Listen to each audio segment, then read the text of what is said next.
வேண்டும்.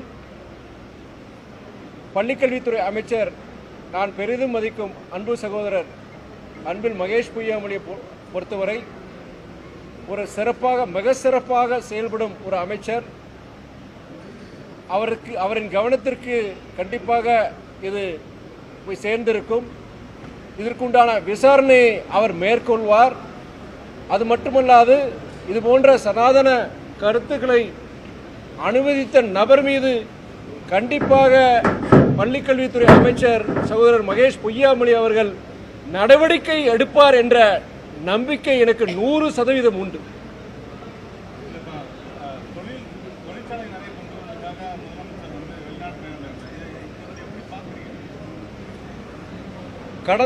கடந்த காலத்திலும் கூட ஆட்சி பொறுப்புக்கு வந்தது பின் ஜப்பான், ஸ்பெயின் போன்ற நாடுகளுக்கு சென்று தமிழ்நாட்டுக்கு கிட்டத்தட்ட பலாயிரக்கணக்கான கோடிகளில் முதலீடுகளை நம்முடைய முதலமைச்சர் அண்ணன் தளபதி அவர்கள் கொண்டு வந்துள்ளார். சென்னையில் குளோபல் இன்வெஸ்டர்ஸ் மீட், உலக முதலீட்டாளர்களின் சந்திப்பு மாநாடு அது நடைபெற்று கிட்டத்தட்ட 10 லட்சம் கோடி முதலீடுகள் கொண்டு வரப்பட்டன. அதில் கிட்டத்தட்ட ஒரு 30 விழுக்காடு இன்று செயல்பாட்டுக்கு வந்ததாக எனக்கு தகவல் வந்தது. முதலமைச்சர் அண்ணன் தளபதி அவர்கள் அமெரிக்காவிற்கு கிட்டத்தட்ட 2 வார சுற்றுப்பயணம் சென்று அங்கு இருக்கின்ற முதன்மையான நிறுவனங்கள் மைக்ரோசாப்ட், கூகுள்,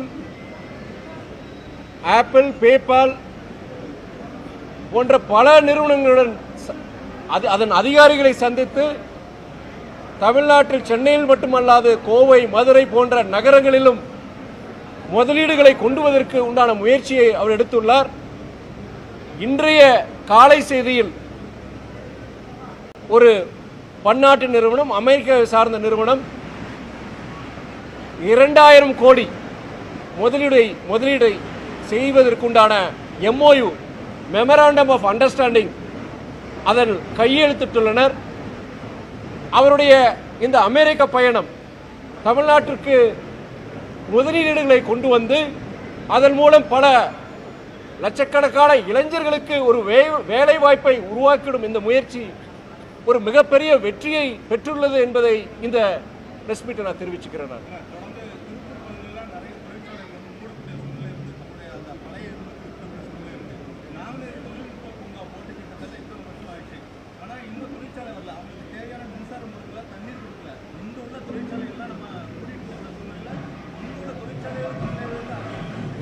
சகோதரர் கேள்விக்கு நான் பதில் சொல்லணும். அவர் என்ன சொல்லியிருக்கிறார்னா, ஏற்கனவே தமிழ்நாட்டில் இயங்கக்கூடிய பல தொழிற்சாலைகள் மூடிட்டு இருக்கும் பொழுது அந்த தொழிற்சாலை இயங்க முடியாத ஒரு சூழ்நிலை இப்போ இருக்கு. அப்படி இருக்கும் பொழுது புதிய அந்த முதலீடுகளை கொண்டு வர என்ன பயன்? இருக்கிற தொழிற்சாலை இன்னைக்கு நிறைய மூடி இருக்காங்களேங்கிற ஒரு கேள்வி கேட்டிருக்கிறாரு. அதற்கு உதாரணம் சொல்லணும்னா, திருச்சி நாடாளுமன்ற தொகுதி பிரச்சாரத்தின் பொழுது அந்த திருச்சி தொகுதியில் உட்பட்ட பல பகுதியில் நான் வாக்குகள் கேட்டு போகும் பொழுது பல தொழிற்சாலைகள் மூடப்பட்டதை நான் கண்கூடாக கண்டேன். அது எல்லாம் பார்த்தீங்கன்னா heavy engineering industries, boiler, turbine போன்ற ஹெவி இன்ஜினியரிங் இண்டஸ்ட்ரீஸ். இந்த ஹெவி இன்ஜினியரிங் இண்டஸ்ட்ரீஸ் பொறுத்த வரைக்கும் இன்னைக்கு வந்து கோல் பேஸ்ட் அதாவது நிலக்கரியை வைத்து அதோட முதலீட்டாக வைத்து அதிலிருந்து மின்சாரத்தை தயாரிக்கக்கூடிய இது வந்து இன்னைக்கு குறைஞ்சிட்டே வரும். உலக நாடுகளில் குறைஞ்சிட்டு இருக்கு. இந்தியாவிலையும் சமீபத்தில் அதுக்குண்டான இது குறைஞ்சதுனால அந்த பாய்லர், டர்பைன் அந்த இண்டஸ்ட்ரி பொறுத்த ஒரு பின்னடைவு ஏற்பட்டது. அது இல்லாமல் அந்த கோவிட் 2 வருஷம் கூட இதனால பொறுத்த வரைக்கும் அந்த இண்டஸ்ட்ரீஸ் திருச்சியை பொறுத்த வரைக்கும் ரொம்பவே இந்த ஹெவி இன்ஜினியரிங் இண்டஸ்ட்ரீஸ் தான் அங்கே இருக்கிறாங்க. அதை சார்ந்த பல நூற்றுக்கணக்கான பல ஆயிரக்கணக்கான தொழிற்சாலைகள் இருக்கு. அதுக்கு ஒரு பின்னடைவு வரும்போது அது தமிழ்நாட்டில் மாத்திரம் கிடையாது, இந்தியா முழுவதும் இது போன்ற தொழிற்சாலைகளுக்கு ஒரு பின்னடைவு ஏற்பட்டு நீங்க சொல்ற டெக்ஸ்டைல் இண்டஸ்ட்ரியுமே பொறுத்தவரை கடந்த ஒரு 4 ஆண்டுகள்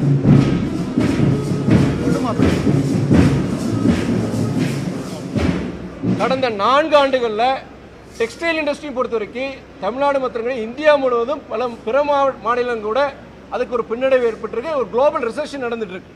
குளோபல் ரிசெஷன் நடந்துட்டு இருக்கும்போது இந்தியாவிலுமே சில தொழிற்சாலைகள் ஒரு மூட வேண்டிய சூழ்நிலை, ஒரு பின்னடைவை சந்திச்சுட்டு இருக்கு.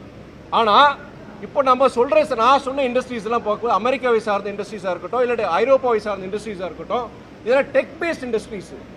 அதாவது இன்றைக்கு டெக்னாலஜியை சார்ந்த சில தொழிற்சாலைகள், அது குறிப்பாக இன்னைக்கு தமிழ்நாட்டில் பொறுத்த வரைக்கும் இன்னைக்கு ஒயிட் கலர் ஜாப்ஸ், அதாவது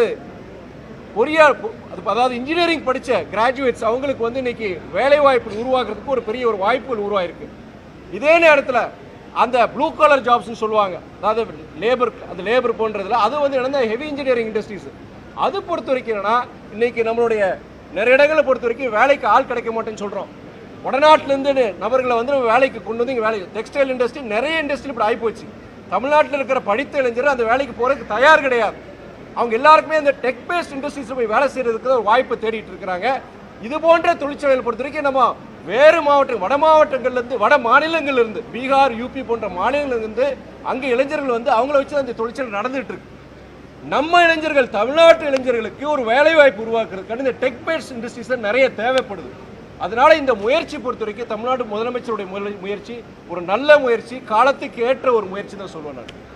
அதே நேரத்தில் சகோதரர் நீங்கள் சொன்ன கேள்வி இருக்கு இல்லையா, கண்டிப்பாக இப்போ டெக்ஸ்டைலாக இருக்கட்டும், இல்லை நான் சொல்லி முடிச்சிடறேன்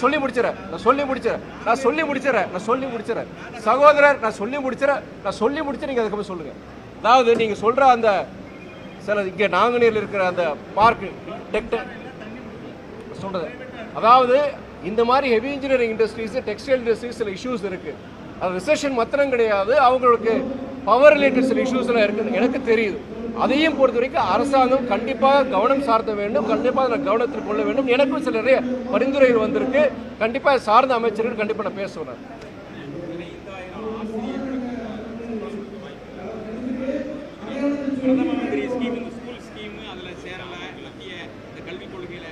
சமக்ரா சிக்ஷா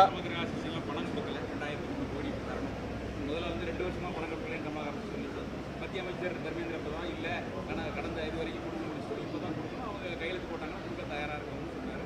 தமிழக அரசு 15,000 பேருக்கு சம்பளம் கொடுக்க வாய்ப்பு இல்லைன்னு சொல்கிறாங்க. ஸோ இது பல்வேறு திட்டங்களுக்கு நம்ம பணம் செலவழிச்சுட்டு இருக்கோம். சென்னையில் கார் ரேஸ் உட்பட அப்படின்னு விமர்சனங்கள் வரக்கூடிய நிலையில் ஆசிரியர்களுக்கு சம்பளம் கொடுக்கல, மாணவர்கள் நலன் பாதிக்கப்படக்கூடிய விஷயங்களை எப்படி பார்க்குறீங்க? ஒன்றிய அரசுடைய கோரிக்கை என்னவென்றால், அந்த PM ஸ்ரீ அந்த திட்டத்தின்படி, அந்த திட்டத்தில் வந்து தமிழ்நாடு கையெழுத்திட வேண்டும் சொல்கிறாங்க. அதில் வந்து நேஷனல் எஜுகேஷன் பாலிசி NEP 2020 வந்து அது சார்ந்தது தான் PMC ஸ்கூல்ஸ். NEP இல்லாமல் PMC வந்து செயல்படுத்த முடியாது. தமிழ்நாடு பொறுத்த வரைக்கும், பள்ளிக்கல்வித்துறையை பொறுத்த வரைக்கும் நம்முடைய முதலமைச்சருடைய நிலைப்பாடு என்னன்னா, முதலமைச்சருடைய நிலைப்பாடு மாத்திரம் கிடையாது, பாஜகவை தவிர்த்து அனைத்து தமிழ்நாட்டு இயக்கங்கள், பெரும்பாலான இயக்கங்கள் பொறுத்த வரைக்கும் நேஷனல் எஜுகேஷன் பாலிசி நமக்கு தேவையில்லை. நம்முடைய பல்வேறு விஷயங்களை நம்ம அதுக்கு வந்து நமக்கு அதில் முரண்படுறோங்கிறது தான் நம்மளுடைய கருத்து. நீங்கள் PMCயை கொண்டு வாங்க, தாராளமாக கொண்டு வாங்க. எங்களுடைய கல்வித்தரத்தை இனியும் உயர்த்துறதுக்கு உண்டான முயற்சியை ஒன்றிய அரசு எடுக்கிறதா நாங்கள் வரவேற்கிறோம். அதே வேளையில் பல முரண்பாடுகள் இருக்கிற நேஷனல் எஜுகேஷன் பாலிசி வேண்டாம். அதுக்கு ஈக்குவலண்ட்டாக, அதற்கு நிகராக இருக்கிற ஸ்டேட் எஜுகேஷன் பாலிசி நாங்கள் அமல்படுத்துறதுக்கு நாங்கள் தயாராக இருக்குன்னு சொல்கிறாங்க. குறிப்பாக வந்து என்னென்னா, அந்த நேஷனல் எஜுகேஷன் பாலிசியில் பல முரண்பாடுகள், அதில் முக்கியமான முரண்பாடு என்னென்னா, அந்த மும்மொழி கொள்கையை அவங்க வந்து மும்மொழி கொள்கையை கண்டிப்பாக அமல்படுத்தணும்னு சொல்கிறாங்க. நாங்கள் இருமொழி கொள்கை இருந்தால் போகுதுன்னு சொல்கிறோம். அப்போது அமைச்சர் தர்மேந்திர பிரதான் ஒன்றிய அமைச்சர் அவர் என்ன சொல்கிறாருன்னா, நாடாளுமன்றத்தில் நம்முடைய பள்ளிக்கல்வித்துறை அமைச்சர் மகேஷ் பொய்யாமொழி இந்த வேண்டுகோள், தமிழ்நாட்டுக்கு உரியான நிதி எங்களுக்கு அளிக்க வேண்டும்ங்கிறதுக்காண்டி அங்கே வந்திருக்கிறார். நானும் நம்மளுடைய தமிழ்நாட்டை சார்ந்த பிற நாடாளுமன்ற உறுப்பினர் அந்த சபை, அந்த உள்ளுக்குள்ள அந்த அரங்கத்தில் இருக்கிறோம். அமைச்சர் பேசுறார், நம்ம அமைச்சர் பேசுறாரு, அந்த ஒன்றிய அமைச்சர் தர்மேந்திர பிரதான் அதுக்கு பதில் சொல்றாரு. அப்போ அவர் சொல்லும் போது, why are you 40 years behind, 40 வருடங்களுக்கு பின்னாடியே ஏன் இருக்கிறீங்க, நிகழ்காலத்துக்கு வாங்கல, ஏன் நீங்க ஹிந்தி எதுக்குறீங்க, ஏன் நீங்க வந்து அது ஹிந்தியை இன்னொரு மொழியை கத்துக்கிறதுல என்ன உங்களுக்கு நஷ்டம், மாணவருக்கு நல்லது தானே சொல்றார். அப்போ நான் அவருக்கு பதில் சொன்னேன். நான் அப்போ சொல்லும் போது, we are not against any language, ஹிந்திக்கு எதிரானவர்கள் நாங்கள் கிடையாது. இந்தி திணிப்புக்கு எதிரானது நாங்கள் சொல்றோம். சரி, நீங்க சொல்றீங்களே 3 மொழி கத்துக்கிறதுல என்ன தவறுன்னு சொல்றீங்களே, நானும் அதை ஆமோதிக்கிறேன். 3வது மொழி எந்த கத்துக்கிற தவறே கிடையாது, வரவேற்கிறேன். ஆனால் அந்த 3வது மொழி அது ஹிந்தியா தான் இருக்க வேண்டும் அல்லது சமஸ்கிருதமாக தான் இருக்க வேண்டும் என்பது தான் நான் தவறு நான் சொல்றேன். அப்போ நான் சொல்றேன், இப்போ நம்ம மேக் இன் இந்தியா பத்தி பேசுறோம், குளோபலைசேஷன் பத்தி பேசுறோம், இந்தியாவில் தயாரிக்கப்படுற பொருட்கள் உலக சந்தையில் விற்கணும்னு சொல்றோம். ஆனா அதுக்கு தேவை வெளிநாட்டு மொழிகள். நான் என்ன சொல்ல, 3வது மொழி வெளிநாட்டு மொழியா இருந்துக்கலாம்னு சொல்லும்போது நேஷனல் எஜுகேஷன் பாலிசியில அது கிடையாது. நேஷனல் எஜுகேஷன் பாலிசியில் என்ன சொல்றாங்கன்னா 3வது மொழி ஏதாவது ஒரு இந்திய மொழியா தான் இருக்க வேண்டும் என்று சொல்கிறார்கள். இப்போ நம்மளால தமிழ் இங்கிலீஷ் சரி, 3வது மொழி என்ன பண்ணுவான், மலையாளத்தையா கத்துக்குவா, இல்ல அவன் கன்னடத்தையா கத்துக்குவா? ஒரு வழி இல்லாம ஹிந்தியை கத்துக்க வேண்டிய ஒரு நிர்பந்தத்தை NEP உருவாக்குன்னு தான் நான் சொல்லுவேன். நான் இதைத்தான் நான் எதுக்குறேன். 3வது மொழி அமைச்சர்கிட்ட சொன்னேன், why can't the third language be a foreign language? Why can't it be Spanish? Why can't it be French? Why can't it be Chinese Mandarin? Why are you trying to impose this on us ன்னு சொன்னேன். அதற்கு மேல விவாதம் வரக்கூடாது. நமக்கு தமிழ்நாட்டுக்கு கிட்டத்தட்ட 15,000 ஆசிரியர்களுக்கு இன்னைக்கு சம்பளம் கொடுக்க முடியாத சூழ்நிலை போயிட்டு இருக்கு. நம்ம கிட்டத்தட்ட சென்ற ஆண்டு 249 கோடி வர வேண்டியது வரல. இந்த வருஷம் இந்த ஜூன் மாசத்துக்கு வர வேண்டிய கிட்டத்தட்ட 500 லட்சம் கோடி நமக்கு வரல. இதனால பெரிய ஏற்கனவே தமிழக அரசாங்கத்துக்கு ஒரு நிதி நெருக்கடி இருக்கு, பல்வேறு திட்டங்களை நம்ம செயல்படுத்த முடியல. அப்படி இருக்கும்போது பள்ளிக்கல்வித்துறையில நம்ம எவ்வளவு முன்னேற்பாடுகள், cross enrolment ratio GR ratio 51 விழுக்காடு கொண்டு போகணும்னு சொல்லி ஒரு திட்டத்தை வச்சிருக்காங்க ஒன்றிய அரசு. அது இன்னைக்கே தாண்டி இருக்கணும். 2050 அந்த இலக்கை வச்சிருக்காங்க, இன்னைக்கே தாண்டி இருக்கணும். அப்படி சிறப்பாக செயல்படுற தமிழக இந்த கல்வித்துறை பொறுத்த வரைக்கும் இதுல எந்த குறைபாடும் கிடையாது. ஆளுநர் சொல்றாரு, நீங்க CBSE சிலபஸ் ஸ்டேட் போர்ட் சிலபஸோட ரொம்ப அட்வான்ஸ் சொல்றாரு. அது ஒரு காலத்துல மறுக்கல, 4-5 வருடங்களுக்கு முன்னாடி இன்னைக்கு அப்கிரேட் பண்ணியிருக்கிறாங்க. இன்னைக்கு ஸ்டேட் போர்ட் சிலபஸ் சரி, CBSE ரெண்டுமே நிகழ்றது. அதுக்கு உதாரணம் நம்ம நீட்டு கூட சொல்லிக்கலாம். 4 வருஷத்துக்கு முன்னாடி நீட் பார்த்தீங்கன்னா CBSE பேஸ்டு. இன்னைக்கு அந்த ஸ்டேட் போர்ட் சிலபஸ் அப்கிரேட் பண்ணதுனால இன்னைக்கு நம்மளுடைய மாணவர்களும் நிறைய பேர் தேர்ச்சி பெறதுக்கு, நீட்ல தேர்ச்சி பெறதுக்கு ஒரு வாய்ப்பா இருக்கு.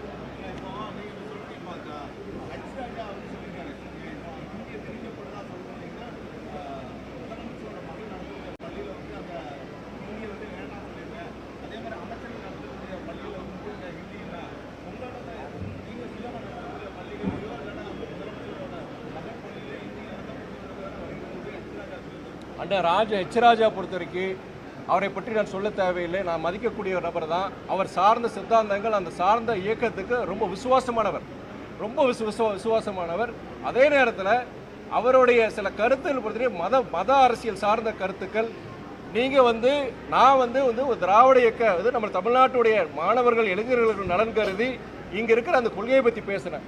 ஆனால் குறிப்பிட்ட நபர் பொறுத்த வரைக்கும் அவங்க கல்லூரியில் அவங்க நடத்துகிற கல்லூரியில் பொறுத்த வரைக்கும் அவங்க சொல்றது செய்கிறது ஒன்றா இந்த மாதிரி பண்ணுறாங்கன்னா அதை நான் கண்டிக்கிறேன். அதுக்கு நாங்கள் ஒரு மதிமுக தனி இயக்கம். எங்களை பொறுத்த வரைக்கும் இந்த சித்தாந்தம் எங்களுக்கு இது கூடாது, இது வேணும்னு நாங்கள் சொல்கிறோம். நம்ம சில நபர்கள் அப்படி நடத்திட்டு இருந்தாங்கன்னா அது கண்டிக்கத்தக்கது தான். அது நீங்கள் பத்திரிகையாளர் நீங்கள் எக்ஸ்போஸ் பண்ணுங்க, அதை பற்றி எங்களுக்கு கிடையாது.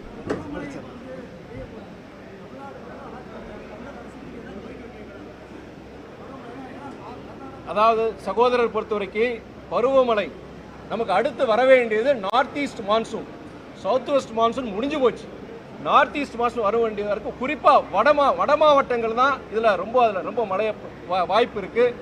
குறிப்பாக சென்னை போன்ற நகரங்களில்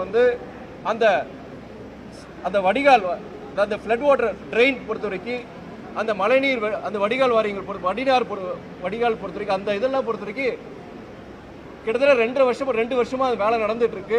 அதை துரிதப்படுத்தணும்னு சொல்லிட்டு சமீபத்தில் கூட நம்முடைய அமைச்சர் சகோதரர் உதயநிதி கூட ஒரு பத்திரிகையாளர் சந்திப்பில் சக அதிகாரிகள் வச்சு சார்ந்த அமைச்சர்கிட்டையும் அவர் சொல்லிட்டு இருந்தார். அரசாங்கமும் சரி, அதிகாரியும் சரி, சென்ற முறை கிட்டத்தட்ட ஒரு வருஷம் 2 வருஷத்துக்கு முன்னாடியான அதே மாதிரி வெள்ள சேதாரம் சென்னையில் நடந்துடக்கூடாது. அடுத்த அக்டோபர் நவம்பரில் அந்த பருவகாலம் வந்துடுது. அதுக்கு முன்னாடி தயார் நிலையில் இருக்கணும். அதுக்குண்டான பணிகளை சீக்கிரம் முடியணும்னு சொல்லி அவருமே சொல்லியிருக்கிறாரு. என்னோட நிலைப்பாடு அதே நிலைப்பாடு.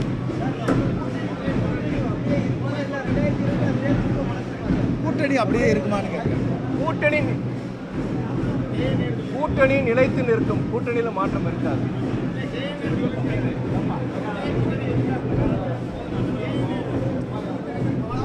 அவர் அதுக்கப்புறம் அது சொல்லிட்டாரு, அந்த அர்த்தத்துல சொல்லல சொல்லிட்டு போயிட்டாரு.